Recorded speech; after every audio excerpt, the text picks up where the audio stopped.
ঈশ্বরের কাছে বা আল্লাহর কাছে বা গডের কাছে আমরা আমাদের অপারগতার কথা জানাই যে আমরা পারছি না, তুমি দয়া করো, তুমি সাহায্য করো, হেল্প আস।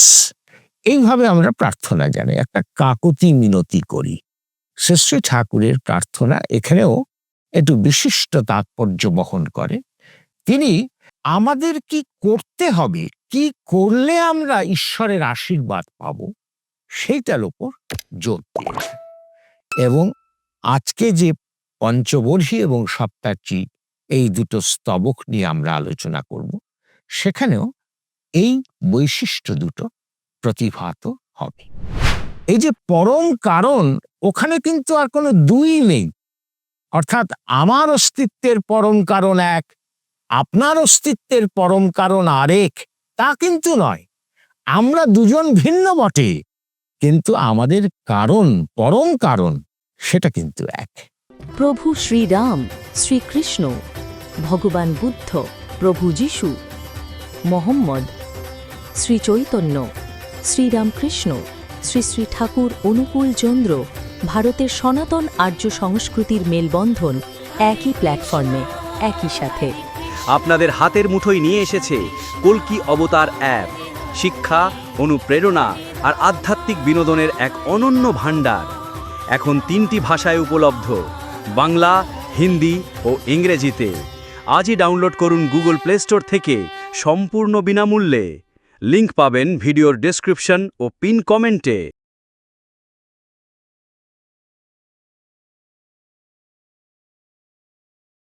জয় গুরু। আজকে আমরা শ্রী ঠাকুর অনুকূলচন্দ্রের প্রদত্ত প্রার্থনা বিধানের দুটি অত্যন্ত গুরুত্বপূর্ণ স্তবক নিয়ে আমরা আজকে একটু আলোচনা করব। এই স্তবক দুটি হল পঞ্চবর্ষী এবং সপ্তার্চী। এই দুটি স্তবকের আলোচনায় যাবার আগে একটা কথা সংক্ষেপে বলে রাখা ভালো। সৎসঙ্গে প্রথমে যে প্রার্থনা বিধি চালু ছিল, সেটা আগ্রা সৎসঙ্গ থেকে গৃহীত। আমরা জানি যে শ্রী ঠাকুর অনুকূলচন্দ্রের জননী দেবী মাতা মনমোহিনী দেবী, তিনি আগ্রা সৎসঙ্গে দীক্ষিত ছিলেন এবং তার কাছ থেকেই শ্রী ঠাকুর দীক্ষা লাভ করেছিলেন ওই আগ্রা সৎসঙ্গের যে সন্ত মত, সেই মতে। কাজেই সৎসঙ্গের যে সাধন যা আমরা অনুসরণ করি, তার সঙ্গে আগ্রা সৎসঙ্গের সন্ত মত সাধনের একটা খুব নিবিড় যোগ রয়েছে। তো সেই আগ্রা সৎসঙ্গের প্রার্থনা বিধি প্রথমে সৎসঙ্গে শ্রী ঠাকুরের যে সৎসঙ্গ, তাতে পালিত হতো এবং সেই বিধির দুটো মূল স্তবকই ছিল বিনতি, হিন্দি দোহা। দুটো নয়, 3টে। একটি প্রাতঃকালে, আর একটি বৈকালে সান্ধ্যকালীন প্রার্থনা, আর একটি তৃতীয় প্রাতঃকাল এবং সান্ধ্যকালীন উভয় প্রার্থনাতে। পরবর্তীকালে শ্রী ঠাকুর তাঁর নিজের প্রার্থনা মন্ত্র তিনি প্রদান করেন। আহ্বানী থেকে শুরু করে এই পঞ্চবর্ষী সপ্তার্চী পর্যন্ত এই সম্পূর্ণ যে প্রার্থনাটি তিনি দিলেন, এটি তার নিজের অবদান। এবং এই প্রার্থনা বিধির বৈশিষ্ট্য হল, এটা সম্পূর্ণভাবে অসাম্প্রদায়িক। অর্থাৎ ধর্মমত, যে কোনো ধর্মমত, হিন্দু, মুসলমান, খ্রিস্টান, যে কোনো ধর্মমতের মানুষ এই প্রার্থনায় অংশগ্রহণ করতে পারেন এবং গ্রহণ করতে পারেন তার যে কৃষ্টি, সেই কৃষ্টির উপর দাঁড়িয়ে। কারণ ঠাকুরের ধর্ম তো আমরা জানি যে এটা কোনো সম্প্রদায়ের নাম নয়। ধর্ম সবসময় অসাম্প্রদায়িক। প্রত্যেকের নিজ নিজ যে কৃষ্টি, হিন্দুদের হিন্দু কৃষ্টি, মুসলমানের ইসলাম কৃষ্টি, এইভাবে প্রত্যেকের কৃষ্টি অক্ষত অব্যাহত রেখে জীবন বর্ধনের পথে চলাই হলো ধর্ম। কাজেই শ্রী ঠাকুর যে প্রার্থনা বিধির প্রবর্তন করলেন তার মধ্যেও অসাম্প্রদায়িকতা একটা প্রধান বৈশিষ্ট্য। আর এই প্রার্থনার আরেকটি বৈশিষ্ট্য হলো, আমরা সাধারণত যে কোনো ধর্মমতে প্রার্থনা কি করি? ঈশ্বরের কাছে বা আল্লাহর কাছে বা গডের কাছে আমরা আমাদের অপারগতার কথা জানাই যে আমরা পারছি না, তুমি দয়া করো, তুমি সাহায্য করো, হেল্প আস। এইভাবে আমরা প্রার্থনা জানাই, একটা কাকুতি মিনতি করি। শ্রী ঠাকুরের প্রার্থনা এখানেও একটু বিশিষ্ট তাৎপর্য বহন করে। তিনি আমাদের কি করতে হবে, কি করলে আমরা ঈশ্বরের আশীর্বাদ পাব, সেইটার উপর জোর দিয়েছেন। এবং আজকে যে পঞ্চবর্ষী এবং সপ্তার্চী এই দুটো স্তবক নিয়ে আমরা আলোচনা করব, সেখানেও এই বৈশিষ্ট্য দুটো প্রতিভাত হবে। এইটুকু।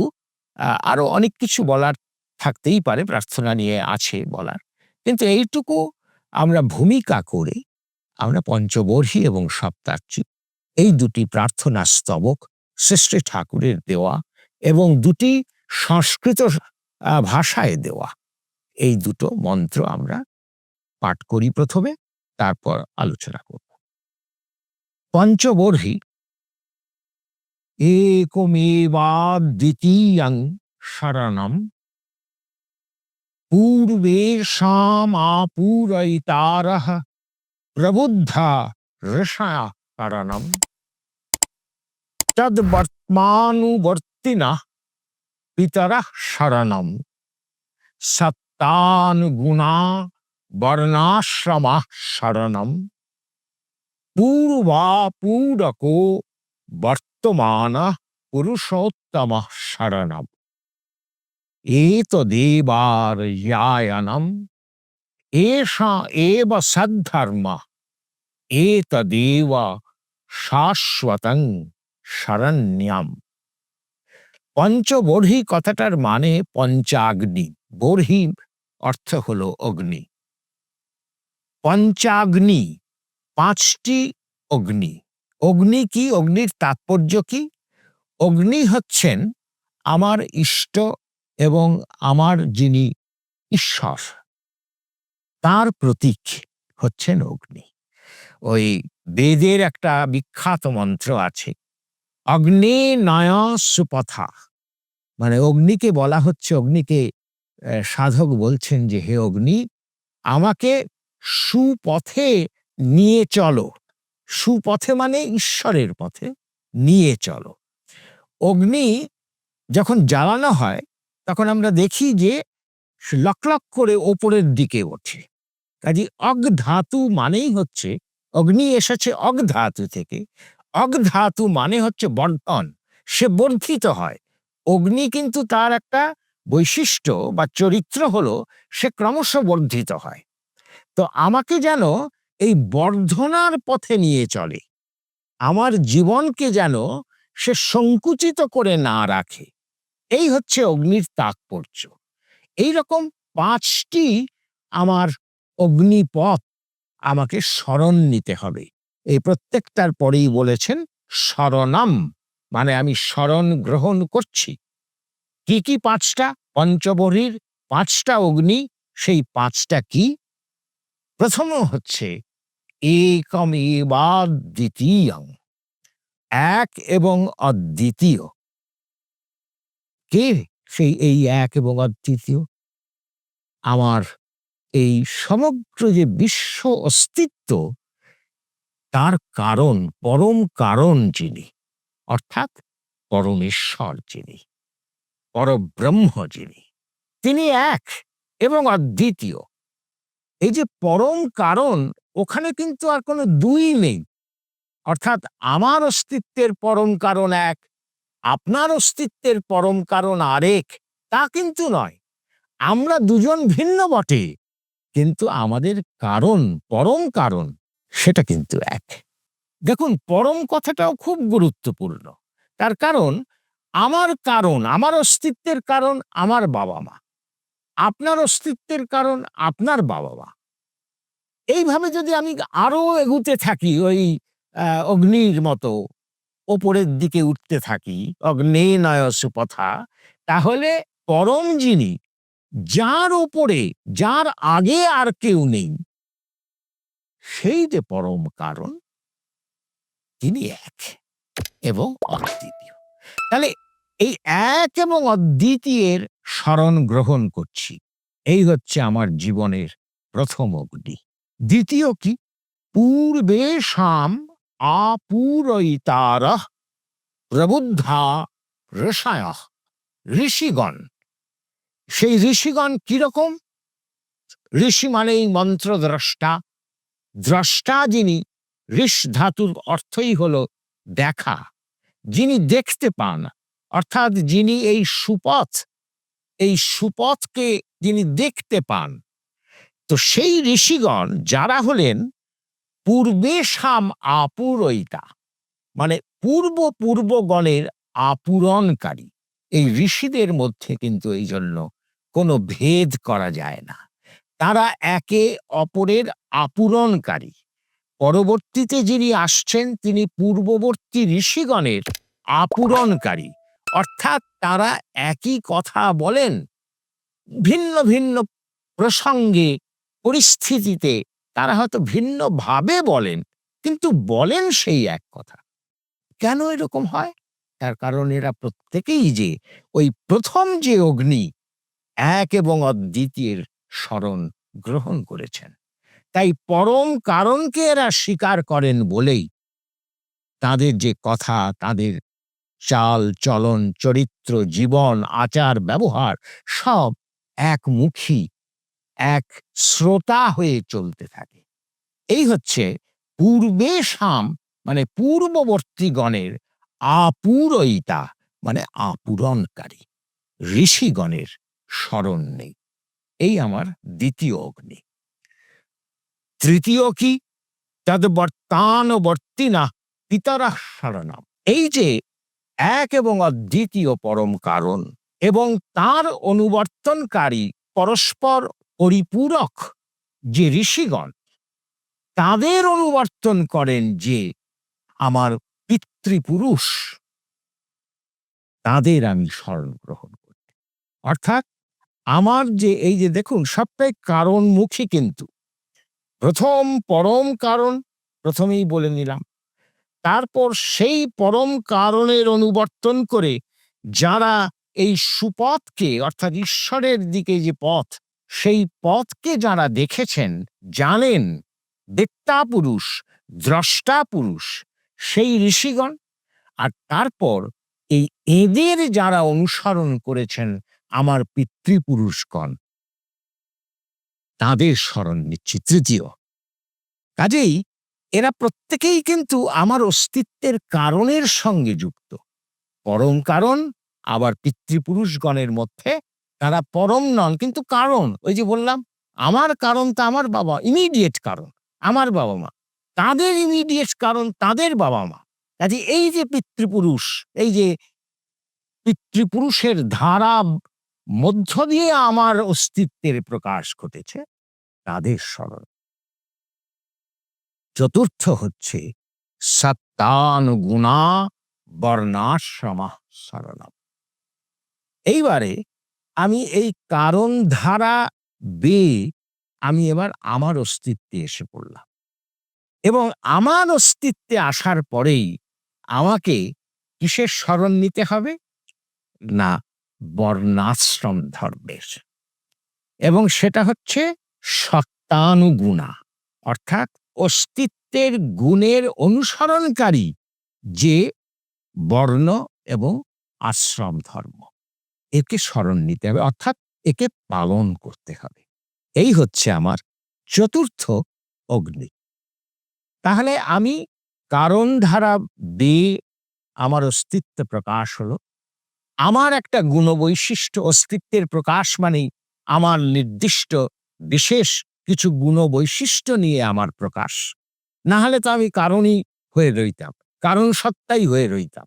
আমি যে আলাদা প্রকাশিত হলাম, তার মানে আমার কিছু নির্দিষ্ট গুণ আছে যা আপনার গুণের থেকে আলাদা, তাই আমি আপনি আলাদা হয়েছি, কারণ এক হওয়া সত্ত্বেও। তো এই যে আমার গুণ, সেই গুণ অনুসারী যে বর্ণধর্ম, অর্থাৎ আমার গুণ যদি হয় বিপ্রচিত, তাহলে আমি তদনুসারে আমার জীবন ধারণ করব। এইভাবে ৪টে বর্ণ এবং আশ্রম, ৪টে আশ্রম, অর্থাৎ আমার জীবনের একেকটা পর্যায় একেকটা ধর্ম পালন করবে, অর্থাৎ একেকভাবে চলবে, যাতে সেই পর্যায়টা সফল হয় এবং পরবর্তী পর্যায়ে পর্যবসিত হয়। এইভাবে আমার গুণ অনুসারী সত্তানুগুণা বর্ণাশ্রমা শরণম, বর্ণ এবং আশ্রম। এটা তাহলে আমার, আমি কারণের কথা বললাম, এবার আমার কথা বললাম। আর এই যে সবটুকু দাঁড়িয়ে আছে যে ভিত্তিভূমির উপর, সেটা হচ্ছে পঞ্চম। পঞ্চম বটে, কিন্তু একে আমরা প্রথমও বলতে পারি, তার কারণ এইটাকে বাদ দিয়ে এই বাকি ৪টে কিছুতেই করা সম্ভব না। সেটা হচ্ছে পূর্বাপূরক বর্তমান পুরুষোত্তম শরণম। এই যে বর্তমান পুরুষোত্তম, যিনি লেটেস্ট, সেই পুরুষোত্তম কেমন, তা তিনি হচ্ছেন পূর্বাপূরক, অর্থাৎ পূর্ববর্তী পুরুষোত্তম গণের আপূরক। এই বর্তমান পুরুষোত্তমের শরণ গ্রহণ করছি। এই পুরুষোত্তমের শরণ গ্রহণ না করলে আমার ওই ঈশ্বর উপাসনাও সফল হবে না, ঋষি অনুবর্তনও সফল হবে না, পিতৃপুরুষের প্রতি শ্রদ্ধাও সফল হবে না, এবং আমার যে বর্ণ এবং আশ্রম ধর্মের পালন, সেটাও সফল হবে না। এই হলো আমার পঞ্চম অগ্নি। এইবার এরপরে বলেছেন যে এ তো দেবার যায়, এই হলো আর্য জীবন পথ। এই আর্য কথাটা মনে রাখতে হবে, এটা কিন্তু কোনো সম্প্রদায়বাচক শব্দ নয়। এটা হচ্ছে জীবনের একটা বিশেষ দোতনা বা জীবনের একটা বিশেষ চরিত্র। সেটা কি? সেটা হচ্ছে সুকেন্দ্রিক জীবন ও বর্ধন। জীবনের একটা কেন্দ্রে জীবনকে যুক্ত করে বেঁচে থাকা এবং বেড়ে ওঠার সাধনা, এই হচ্ছে আর্য পথ। তাহলে এই ৫টা অগ্নি হচ্ছে আমার আর্য পথ। এব সদ্ধর্ম, এই হলো সৎ ধর্ম। সৎ ধর্ম মানে সৎ ধর্ম। সৎ মানে এখানে অস্তিত্বের ধর্ম। এই হলো অস্তিত্বের ধর্ম। এতদেব শাশ্বতং শরণ্যম, এবং এই হচ্ছে শাশ্বত এবং আমাদের অনুসরণীয়। শাশ্বত অনুসরণীয়। প্রতিটি যুগে, প্রতিটি দেশে, যে কোনো সম্প্রদায়ের এটাই হচ্ছে অনুসরণীয়, অস্তি এবং বৃদ্ধির জন্য। এবার সপ্তার্চিতে এটারই একটু বিশদ ব্যাখ্যা করেছেন। নোপাস্যে মান্যাদ ব্রাহ্মণো ব্রাহ্মৈকমেবাদ্বিতীয়ম, ব্রহ্ম ভিন্ন আর কেহ উপাস্য নহে। সেই পরমেশ্বর, আল্লাহ, খোদা, যাই বলি, গড, তিনি ছাড়া আর কেউ উপাস্য নয়, এবং তিনি এক, অদ্বিতীয়। কাজে এখানে আমরা দেখতেই পাচ্ছি যে এই যে এত ধর্ম মতের কথা আমরা বলি, তারা ভিন্ন ভাষায় হয়তো সেই পরম কারণকে অভিহিত করেন, কিন্তু প্রত্যেকের কাছেই তিনি একমাত্র উপাস্য এবং তিনি এক। কাজে আমাদের মধ্যে এই ধর্ম মতের মধ্যে কিন্তু ফান্ডামেন্টাল কোনো ডিফারেন্স নেই। ব্রহ্ম এক, অদ্বিতীয়। তারপরে তথাগতাস্তদ বার্তিকা অভেদা, তথাগত তদ্বার্তিগণ অভিন্ন, মানে পুরুষোত্তমগণ অভিন্ন।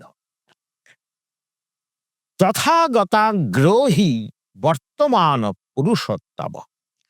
তথাগতগণের এই যে পুরুষোত্তম ধারা চলছে, রাম, কৃষ্ণ, বুদ্ধ, যিশু, মোহাম্মদ, শ্রী চৈতন্য, শ্রী রামকৃষ্ণ, শ্রী শ্রী ঠাকুর অনুকূলচল, এই যে পুরুষোত্তম ধারা চলছে, এদের অগ্রণী হচ্ছেন বর্তমান পুরুষোত্তম। এর মধ্যে পূর্বতন সকলের আপূরণ আমরা খুঁজে পাই। পূর্ববর্তীগণের পূরণকারী বিশিষ্ট বিশেষ নরবিগ্রহ। নরবিগ্রহ বলছেন কার নরবিগ্রহ? ওই ঈশ্বরের, যিনি এক এবং অদ্বিতীয়। তারপরে হচ্ছে তদ অনুকূল শাসনং ঝনসপ্তার বর্ণিতরথ। তাহার মানে সেই যে বর্তমান পুরুষোত্তম, তার অনুকূল শাসনই একমাত্র অনুসরণীয়, তা ভিন্ন অন্য কিছু অনুসরণীয় নয়। শিষ্টাপ্ত বেদ পিতৃপরলোক দেবা শ্রদ্ধেয়া নাপোজ্ঝা। শিষ্ট তত্ত্ববিদ মানে ঋষি, পিতৃপুরুষ, এই কথাগুলো আমরা পঞ্চবর্হিতে পড়েছি। ঋষিগণ, পিতৃপুরুষগণ এবং পরলোকবর্তী দেবগণ শ্রদ্ধেয়, অবহেলার যোগ্য নয়। তারপরে সদাচারা বর্ণাশ্রমানুগ জীবন বর্ধনা নিত্যাং পালনীয়া। সদাচার ও বর্ণাশ্রম অনুগামী জীবন বর্ধনা নিত্য পালনীয়। সদাচার ত্যাগ করা যাবে না এবং এই বর্ণাশ্রমকে ত্যাগ করা যাবে না। এই হচ্ছে আমার জীবনে চলার মূল নীতি। আর শেষে বিহিত সবর্ণানুলোমাচারা পরমোৎকর্ষ হেতব স্বভাব পরিধ্বংসিনস্তু প্রতিলোমাচারা। বিহিত সবর্ণ ও অনুলোম ক্রমিক আচারসমূহ পরম উৎকর্ষের কারণ। প্রতিলোম আচার স্বভাব ধ্বংসকারী। এখন প্রত্যেকটা নিয়ে বহু আলোচনা আছে, যেমন বিবাহ বিজ্ঞান এখানে চলে এলো, তো সেটা ওই বর্ণ ধর্মেরই একটা অফশুট। বিবাহ এবং সুপ্রজননের জন্য আমাকে বিহিত সবর্ণ বিবাহ করতে হবে, আবার অনুলোম ক্রমিক বিবাহ আচার সেটাও প্রয়োজন একটা উৎকর্ষের জন্য। কিন্তু প্রতিলোম আমার অপকর্ষকে ডেকে আনে। এগুলো নিয়ে প্রচুর আলোচনার বিষয় আছে, কিন্তু মূল কথা আমরা এই দুটো স্তবকে যেটা পেলাম সেটা হচ্ছে যে আমার যে কারণ পরম্পরা তাকে স্মরণে রাখতে হবে, এবং এই কারণ পরম্পরা প্রত্যেকের জন্যই এক, কারণ এটা শুরু হচ্ছে পরম কারণ থেকে, যিনি এক এবং অদ্বিতীয় সকলের জন্য, সকল ধর্মমতের জন্য। কাজেই এই কারণ পরম্পরা, অর্থাৎ সেই ব্রহ্ম বা ঈশ্বর পরম কারণ, ঋষিগণ যারা তার অনুসরণকারী এবং তার অনুবর্তনকারী পিতৃপুরুষগণ যার মাধ্যমে আমি এসেছি এই ধরাধামে, এই যে কারণ, এই পরম্পরাকে আমার স্মরণ করতে হবে, তাদের প্রতি শ্রদ্ধাশীল থাকতে হবে এবং তাদের প্রীতির জন্য আমার জীবনকে বিনায়িত করে চলতে হবে। আর সেই বিনায়নের পথ হচ্ছে বর্ণাশ্রম পালন। পরবর্তীকালে আবার সদাচারটাও যুক্ত করেছেন।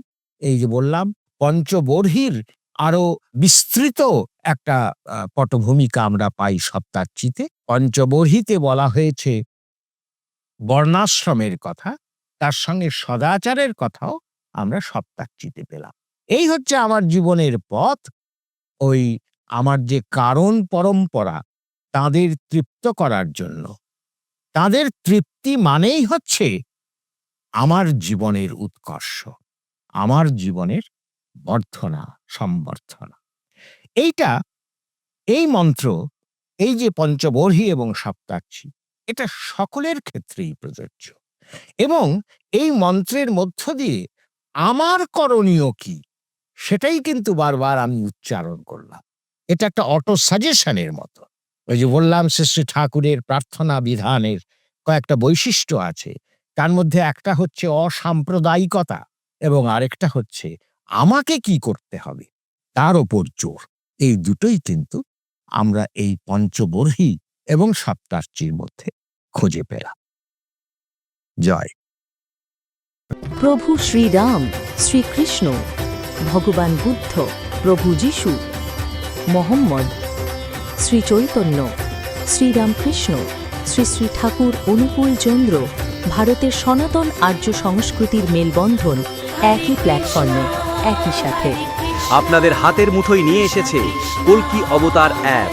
শিক্ষা, অনুপ্রেরণা আর আধ্যাত্মিক বিনোদনের এক অনন্য ভাণ্ডার। এখন 3টি ভাষায় উপলব্ধ, বাংলা, হিন্দি ও ইংরেজিতে। আজই ডাউনলোড করুন গুগল প্লে স্টোর থেকে সম্পূর্ণ বিনামূল্যে। লিংক পাবেন ভিডিওর ডেসক্রিপশন ও পিন কমেন্টে।